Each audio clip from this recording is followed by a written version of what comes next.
والتي تطالب الآن بسحب الجنسية منه، ترد عليهم وتقول لهم إيه هذه المنابر الإعلامية والتي تتبنى هذا الطرح ويكاد يكون بصورة يومية؟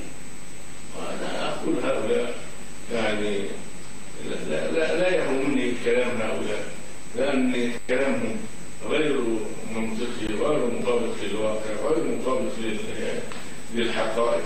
والجنسية هذه يعني الجنسية دي يعني أنت مصري، هل يستطيع أحد أن ينزع مصريتك؟ هذا كلام يعني ما ولو نزع جنسيات، أنا معي جنسية قطرية، يعني مش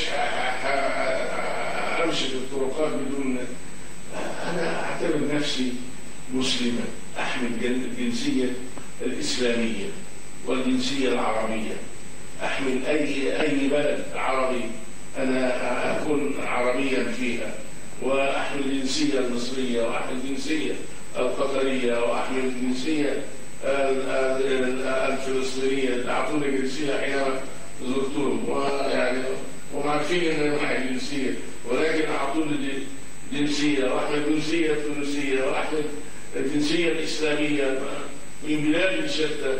أنا يعني لا ينبغي للمسلم أن يعني يهتم بهذه الأمور. الإنسان حيث ما ولد سيجد حياته، وحيث ما جاءه الموت سيجد القبر. أنا إن عشت لست أعلم قوتا، وإذا مت لست أعلم قبرا. همتي همة الملوك، ونفسي نفس حر ترى النبلة كفرا، كما قال الإمام الشافعي رضي الله عنه.